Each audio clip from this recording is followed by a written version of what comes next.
Hi, I'm Rich Fine, the costume design faculty at Fresno City College, California's oldest community college. I moved to Fresno in June of 2021, and immediately I was absolutely awed by how kind the people here were.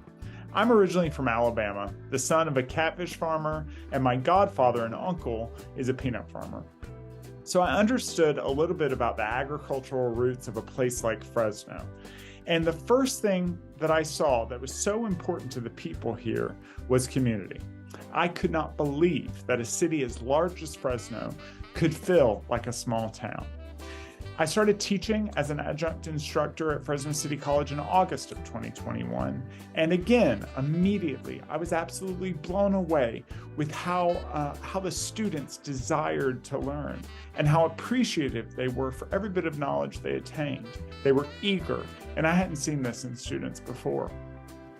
So recently, I've had an idea for a little program called Office Hours with Rich Fine.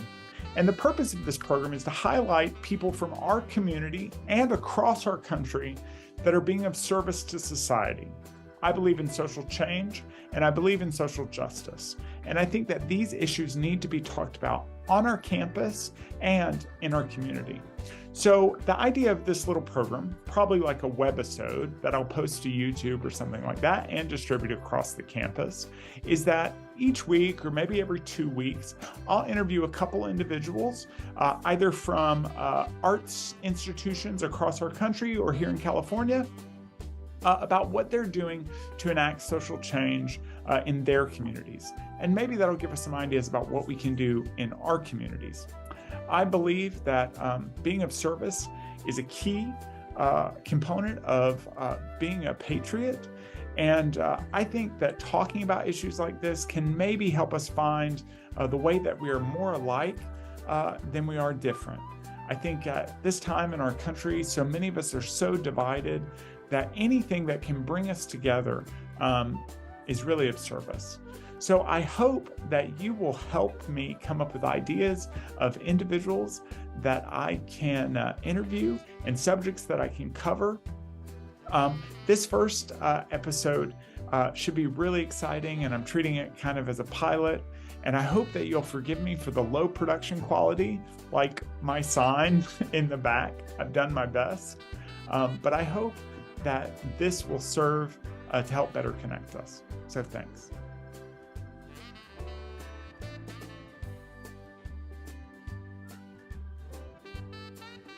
You know, there's a saying that idle minds are the devil's workshop. And this keeps us motivated, it keeps us interested in our rehabilitation. And for me, there's a lot of purging in this group because I get to not be me for right now. Me, a convicted felon, I get not to be a convicted felon while I'm up here. I get to be an actor. I get to be someone else.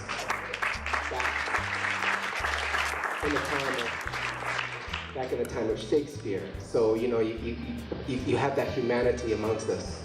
And, you know, right now, I had to think of my dear friend Bella, who always encourages me. And I had to think about something happening to her so that I could start crying for this guy, you know what I mean? Because otherwise I can't cry at all. But it's very therapeutic. It gives us a great opportunity. They should have this at every prison.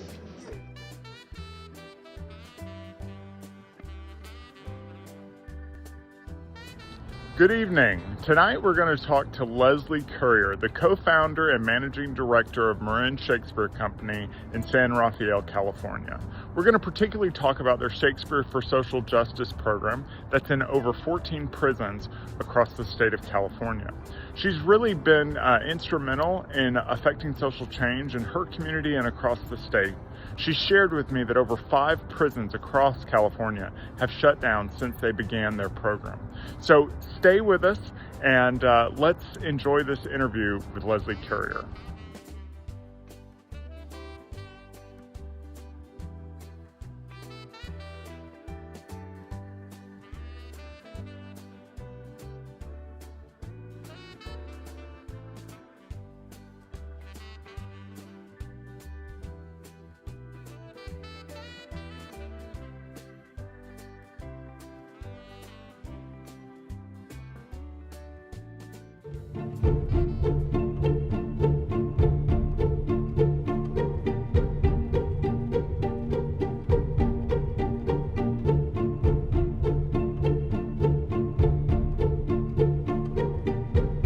It almost was like this movement within the prison. And I saw guys change. I watched men change from these quiet, hardened individuals to these open, happy, laughing men.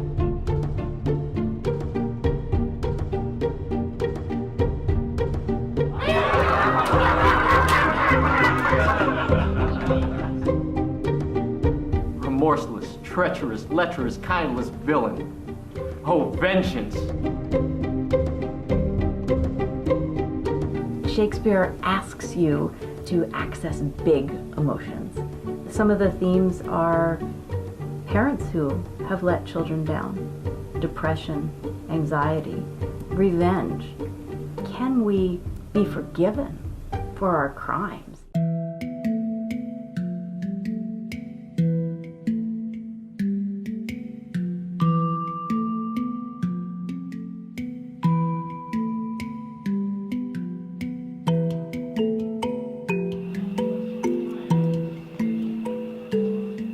Many were masked in prison. The beautiful thing was when you agree to act, you're agreeing to put on another mask. And you can only put that mask on if you take the one that you've been wearing off.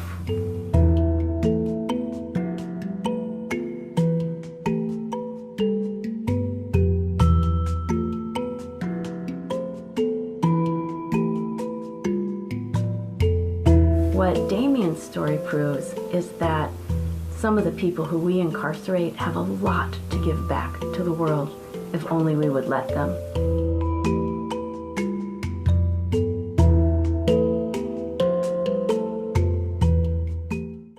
Hi, so I'm Rich again, and I'm here today with Lesley Currier, the managing director at Marin Shakespeare Company. You're also the founder, is that correct? You and your husband founded? Co-founder, yeah. Mm-hmm. Yeah, awesome. So exciting. So, Lesley, if you can start by telling me a little bit about the history of your Shakespeare for Social Justice is the name of the program, is that right? Can you tell me a little bit about the history when you started this program? Yeah, well, we are a professional Shakespeare theater. We put on productions for audiences, and we do lots of different kinds of education programs for youth. And our theater is 5 minutes from San Quentin. So we had a couple of board members who said, why don't we go try to teach a Shakespeare class at San Quentin? And I was inspired by other Shakespeare programs I'd heard about in prisons, mostly Kurt Tofflin's Shakespeare Behind Bars. And after I met Kurt, I was really inspired to try to go get something started at San Quentin. Now, is Tofflin, is that Kentucky? Is that right? Yeah, okay. Yeah, that's where he started it, yeah. And there's a wonderful movie, if you haven't seen it, Shakespeare Behind Bars. It's a great film about his work. Okay. And Kurt's super inspirational. So we went to San Quentin 20 years ago and taught our first Shakespeare class, and it was not immediately popular amongst the men at San Quentin. There were 3 men in the first group, and after a while we had 5, and it took a while to kind of get people interested. But eventually I hired a wonderful woman who's a drama therapist, a licensed drama therapist. Her name's Soraya Keating, and she came in and co-taught, and she really brought a lot of depth of knowledge, therapeutic knowledge, to the work that we were doing. And we got more people into the group. And when we put on our first actual Shakespeare play in the chapel, there were 200 men in the audience. And ever since then, Shakespeare's been super popular at San Quentin, and we've had wait lists, and we've added more classes, and people have wanted to do it because folks saw their peers up on a stage, having fun, doing something completely outside of the box, being applauded, interacting with each other in ways that looked like it was full of love and life, which it was. Different from the interactions that they saw in their housing units or on the yard.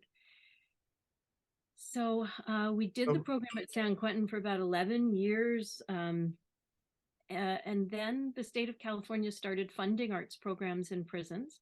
And we got one of the first grants from what's called Arts and Corrections. That's administered by the California Arts Council.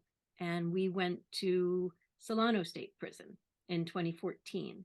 And then we went to Folsom Women's Facility. And then we went up to High Desert, which is one of the most remote prisons in our state. And we've had programs in as many as 14 California state prisons. I'm really happy to say that 5 of those prisons are either permanently closed or closing down soon. Mm. And I'm really happy to say that when we started this work, the prison population in the United States was about 2.2 million, and that has decreased by about 20%. Wow. The number today is about, I hear 1.7, I hear 1.8. It's a significant decrease. And that's because laws are changing. Is that correct? Yeah, laws are changing. Things are changing. I'm not exactly sure, but I know that there's a lot of artists and a lot of arts programs like ours that I think have been part of that, have been part of kind of shining a light on mass incarceration in this country and introducing people to artists in prison, where voters can see the humanity of the people who we incarcerate.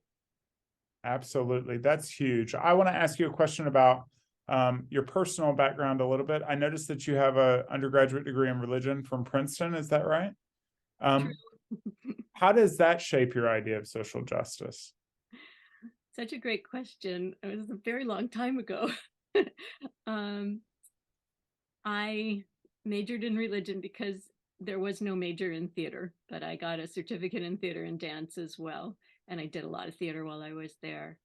And I would say for me, I chose that major because it gave me an opportunity to study a lot of different people's philosophies, belief systems, ethical, moral systems, how people live, what people believed. And I know for some people, studying religion kind of closes somebody's mind and makes them think this is the truth and everybody needs to believe me. But for me, rigid, right. For me, the study of religion has been, every time I would read about or learn about a different culture or religion, I would try to as an actor, as a theater artist, I would sort of imagine myself into that world and try to imagine the truth and the validity and the power of that system. So for me, it sort of opened me up to having a broader understanding of the multiplicity of truths and ways that people can live in this world. And I think that is a big, that is a key part of the social justice work that we all need to do on a personal level, which is recognizing the value of everybody, not just people who look like us or seem like us. And I think, that's where, we get into trouble when we consider a group of people less than just because they're different. And obviously that's happened in this country with Native Americans, with Black people, who've been enslaved and been considered less than for a very long time. So absolutely, that's a great question that nobody's ever asked me before. Really? I ask you. I'm from the Deep South originally. I'm from Alabama, and so I am, to my benefit sometimes, and sometimes to my detriment. I come from. I remember hearing growing up, take care of the widow and visit the prisoner. I come from kind of an evangelical background, so the notion of that for me is God's work in some way. Personally, that doesn't have to be everybody's reason for doing it, but that's why I'm so fascinated by it. So regarding your prison programming, what do you want to say and to who? I think the main things that I want to say to voters and decision makers, is that mass incarceration is a national shame. in the land of the free, for us to have 5% of the world's population and 25% of the world's prison population is an outrage. And it does not promote safety in this country, quite the opposite. And that we as a nation need to do a lot better. We need to fix our system of incarceration. And we need to stop locking up so many people. And one of the things I talk about when it comes to voters is in California, there was a horrific kidnapping and murder of a beautiful young woman named Polly Klaas that happened about 20 years ago now. And the voters got to then vote on, and the man who murdered her was a repeat offender, had a criminal history.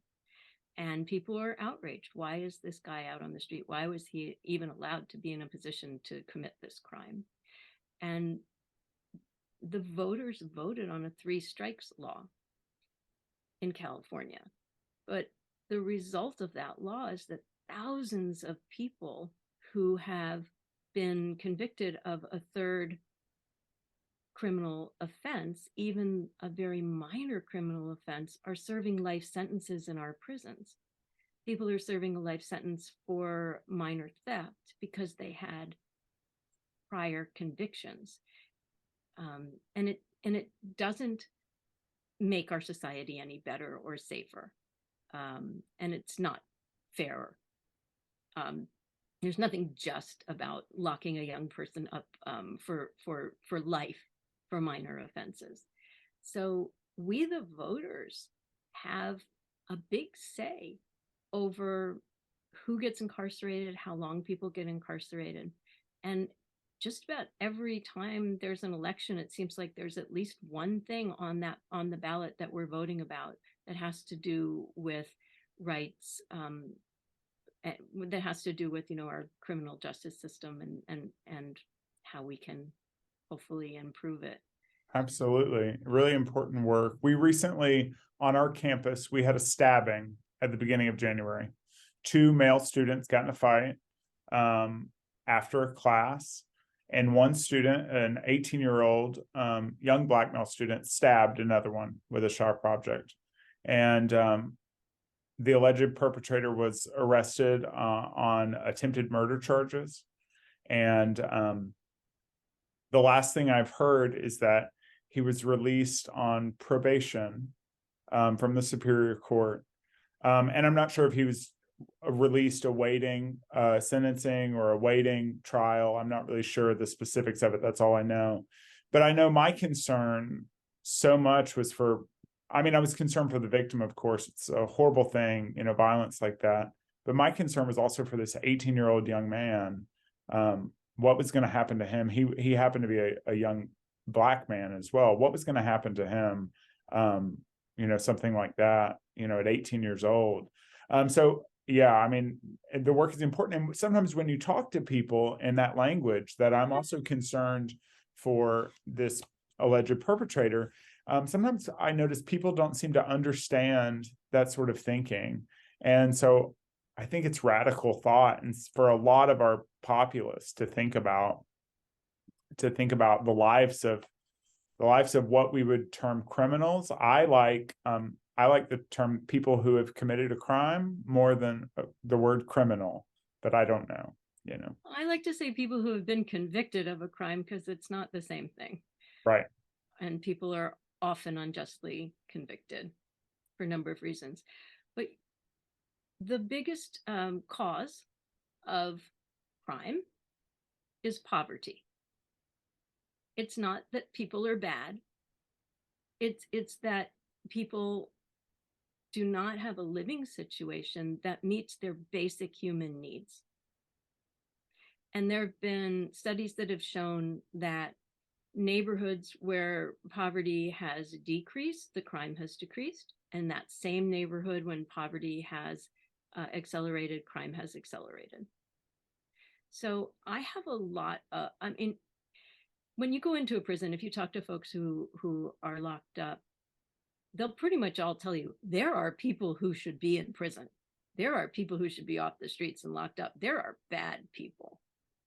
But I would say that the majority of people who we lock up in this country are not bad people. They are people who have experienced a lot of trauma in their lives. They're often people who have come from neighborhoods that have not had the resources that those neighborhoods need to take care of people's basic human needs of, housing, food, and I would say love. Loving parents, I think, is a basic human need. And they come from neighborhoods that are over policed, that don't have community policing. They come from trauma. And there is a very large percentage. I don't know what studies have been done about this, but I have met so many people in prison who have experienced childhood sexual abuse. And we know, I mean, the studies, that we know that about 10% of kids 18 and under experience sexual abuse. So I'm not, every person is individual. Everybody has their own story. But I have a lot of compassion for people who are incarcerated, having met so many people over the last 20 years and having heard so many stories of childhood trauma. And I have a lot of compassion for victims and their families. I have a lot of compassion for the families of people who are incarcerated. The whole system just builds trauma on trauma on trauma. So if we can use restorative justice techniques in our community, if that young man on your campus who got into a fight with someone, and I don't know his story, but maybe, people make mistakes. People do bad things, on occasion that they later regret. If that's a young man who does not need to have his life destroyed by going to prison, if that's a young man who could benefit from some sort of restorative justice process that would allow him to give back to his community and repair the harm that he's done while growing and as a human being and becoming somebody who is more capable of helping and contributing to society, then I'm all for it.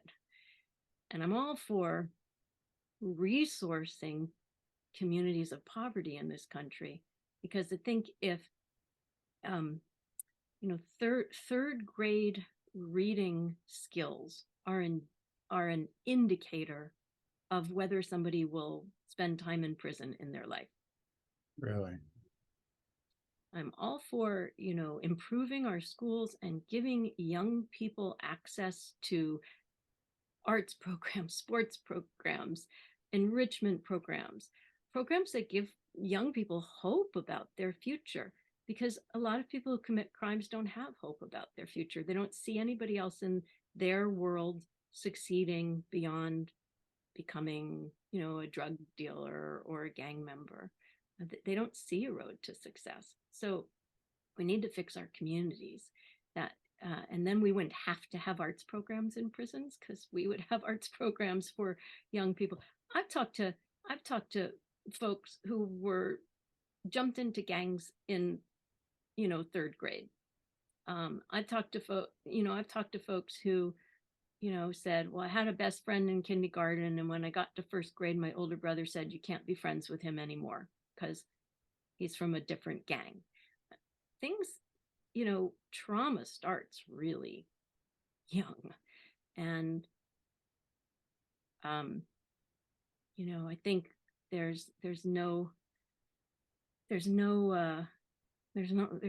we can't have too much compassion for everybody caught up in this system. It affects so many people. Even the people who work in prisons have higher rates of divorce, suicide, substance abuse, and shorter lifespans than people who don't work in prisons. It's Wow. traumatizing to even work in a prison. these are not great things that we want to have more of. Yet, starting around 1984, for 20 years, we built a new prison every week in this country. In that 20-year period, California built 21 new prisons, and then had a total of about 36. So almost 2/3 of all the prisons in California were built during that time period. And things are starting to go in the other direction. Prisons in California are starting to shut down, which is wonderful. But there's a lot more work to do. This leads me to a question. Do you think a prison should ever be punitive? So there's a law that folks are trying to get passed right now in California State Congress that redefines the purpose of prison as rehabilitative. And about 10 years ago, the California Department of Corrections became the California Department of Corrections and Rehabilitation. Right. But it didn't immediately start having a rehabilitative focus. And it actually still doesn't really have a rehabilitative focus. So there's a law that we hope to get passed that's going to say going to prison is the punishment. And the purpose, once you're in prison, is rehabilitation, or I will say habilitation, because there are people who have never had a home life, to go back to a safe home life. Absolutely. So no, I don't think that prisons should be in the business of adding additional punishment for folks who are incarcerated. I think it's one of those things that is a stressor for the staff. And I have on occasion for several years, I had to take the staff training that everyone who works at a California State Prison has to take. It's a 3-day, 24-hour in-person training and a 16-hour online workbook training. It's a week-long training. It's training in things like infectious disease spread, use of force rules and regulations, the laws about having to provide services for people who are disabled when you're communicating with them, many different things like that, suicide rates. There was never a single training about rehabilitation. Wow. So I believe that, it's only been 10 years since the R got added here in California. And I believe that we need to start by, I think getting this law passed would be helpful in starting to try to change the focus of people who work in prisons. And obviously their primary concern is always going to be for the safety of people who are incarcerated and people who work in the prisons. Safety is always going to be an issue. But there are some prisons where there's very little violence that happens. And even in prisons where there is more violence that happens, training the staff at prisons to have a rehabilitative mindset, I think would be really helpful for everybody and healing for the staff as well as for people who are incarcerated. And I think that's the first big step that needs to happen. I want to ask you this question now. So I can tell by talking to you that you have an agenda about this, right? You have a personal calling. And I'd ask you, how do you affect change to the prison system, in the prison system, without just being thrown out for subverting, the structure, the power structure of the institution? Do wardens like you? I've met staff who have had negative things to say about arts programs, our program, other programs in prisons. For the most part, the wardens and the folks who run the CDCR tend to like these programs because they see the big picture that this is giving people who are incarcerated something positive to focus on. And and that makes the prison safer for everybody. But there are a lot of different opinions about it. And I'll say, when you work in a prison, you have to follow the rules. The rules change. The rules get interpreted differently by different people. You have to be submissive at times to somebody in a position of authority, because it's a paramilitary organization. And, you're a civilian in that world. And you kind of have to do what you're told. And, there have been times that we may get close to crossing a line that some staff doesn't appreciate, and we have to pull back, and that's okay. We talk it over with the group. We say, we were doing this stage combat the other day, and the officer objected and said he thought it could be dangerous. So we need to hold off on this for now. And, I explained to the officer that stage combat is all about keeping people safe. But his opinion was that stage combat could lead to real combat. People of different affiliations hurting each other. So, basically, if you're told not to do something, you have to not do it. It gives us an opportunity to discuss it in the group and talk about how we feel about that. And that's, that can be helpful. What's the biggest mistake that you've made in doing this work? How'd you fix it? What a great question. So when we started at San Quentin, we went in and we were like, let's study Shakespeare. And when I hired Soraya Keating to come be co-teacher, she brought a whole drama therapy background, and she was doing lots of exercises. I was like, wait a minute, we have a 2.5-hour class and we're doing, an hour and a half of exercises. I want to rehearse the play. But I learned from Soraya that these exercises are so important, and now I love them very much and do them, I've become a believer. And what type exercises, like theater of the oppressed kind of exercises?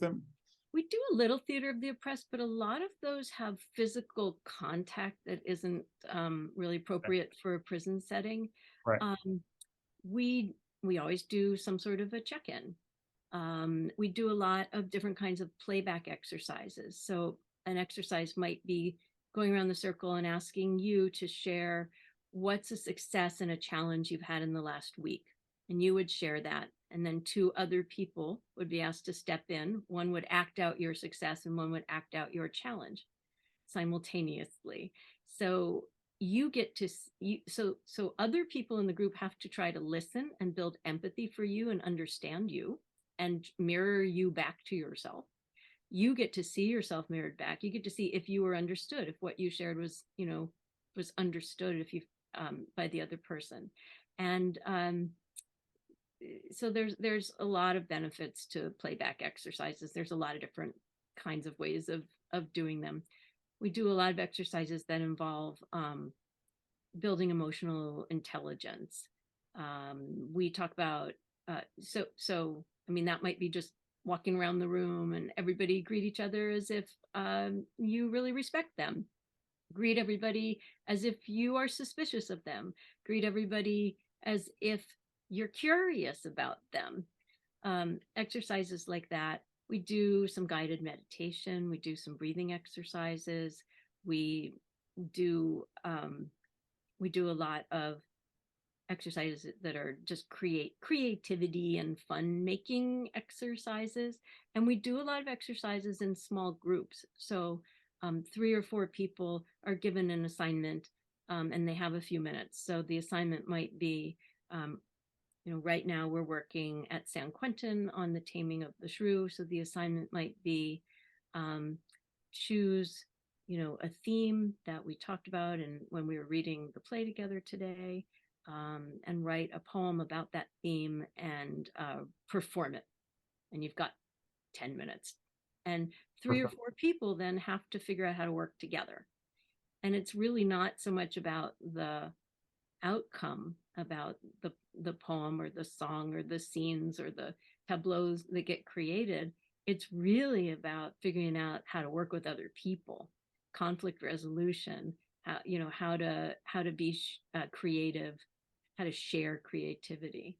And then we kind of talk about, so how did you show up in that group? Are you somebody who always wants to take the lead and you want your ideas to be the ideas that get chosen? Or are you somebody who never puts forward ideas and just wants somebody else to take the lead? Or, we talk about it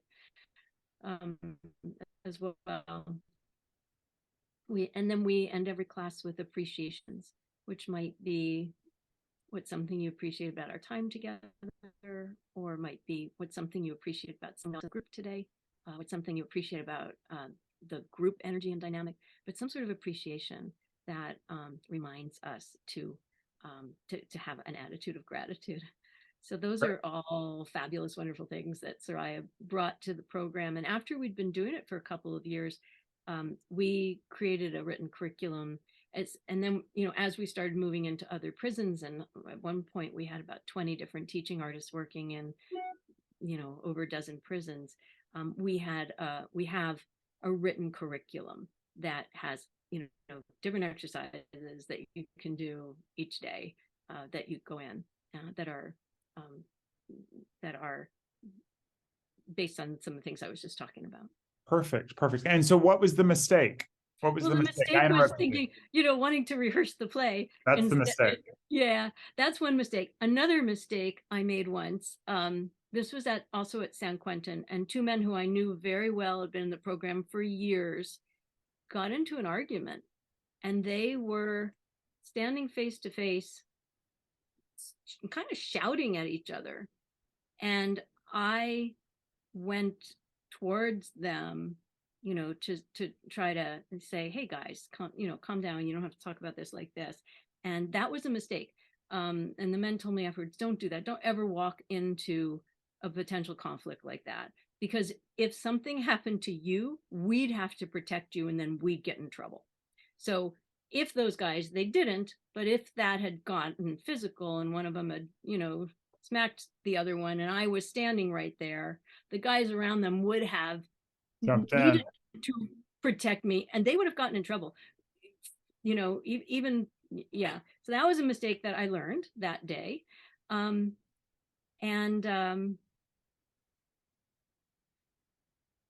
was another mistake I was thinking of when I read your questions.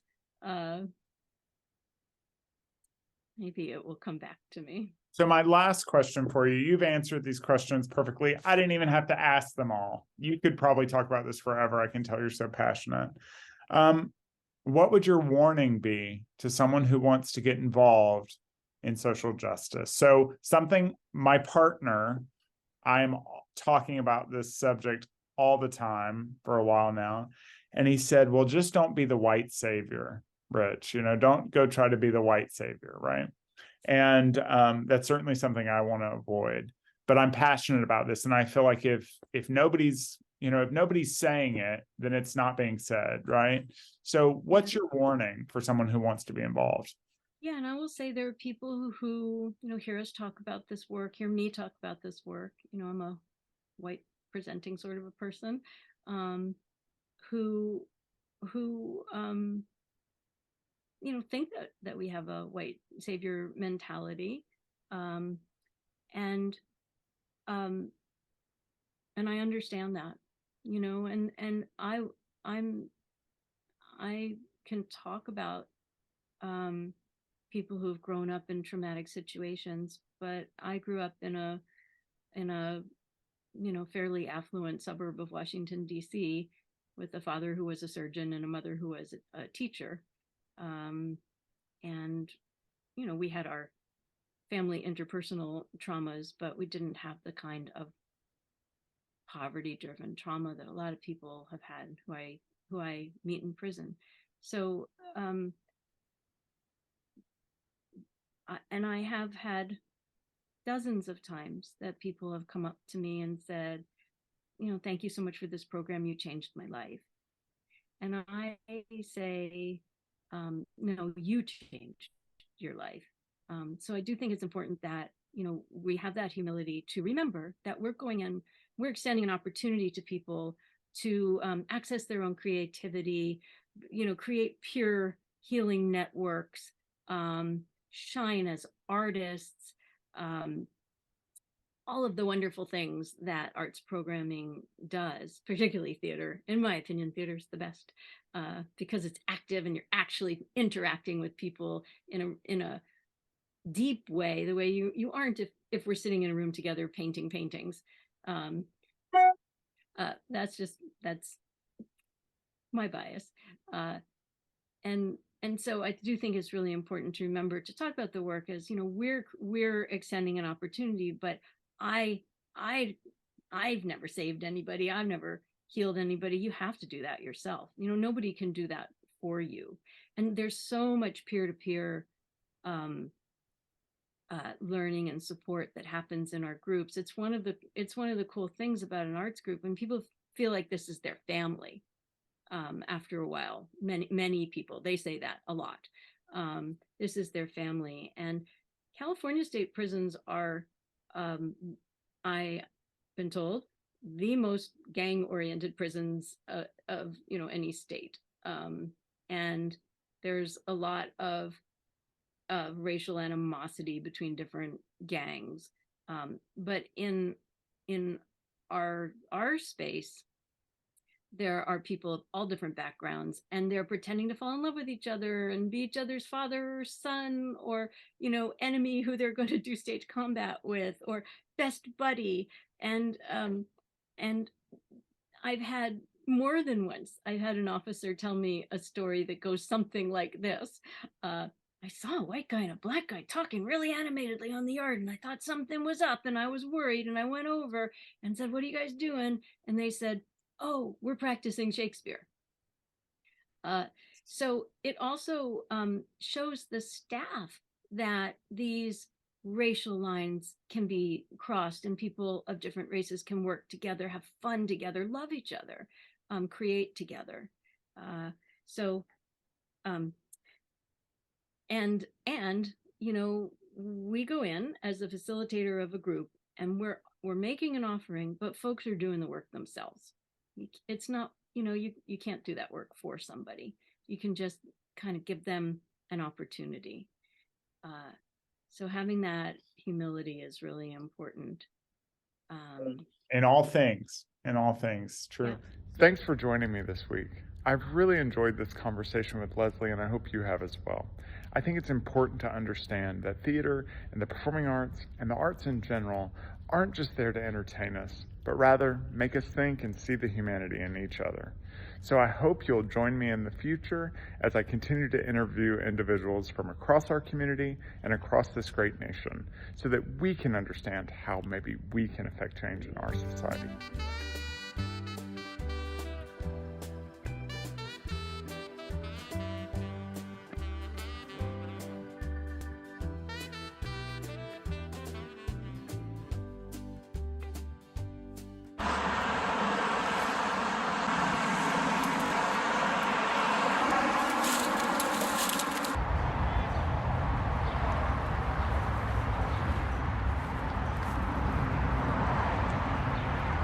.404, 449.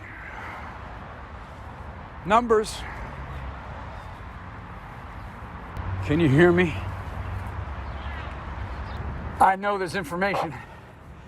I know there's a story coming into my fingers. The witnessing of life here, going back so many decades.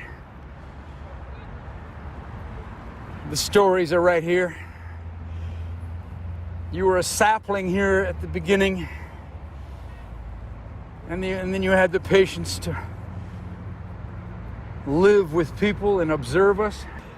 And now your value is square footage of the land where you happen to be planted, the Riverview luxury tower apartments that they can plunge into the clouds above. We know now that these are conveyors of information. All of this, the roots, the stems, the flowers, the leaves, the branches in the wind, all conveying, talking and listening in a community, in a language that we don't understand. But now we know that this is all alive with storytelling. And it seems to me that what they're doing here is what they also try to do to us as consumers. When they come down on us with 10,000 advertisements every day, they try to divide us into little categories and labels, issues, process us so that we are no longer conveying information. We are only just pure value, just money, monetized. But those stories, those unique observations, the living life that these trees that are still standing here, they are listening. All of us in this neighborhood, the people, the children in these buildings, we all appreciate your shade and the life that you gave us. And then we know that you will continue to live. And we will find a way to meet in the middle as we adopt, as we talk to the earth.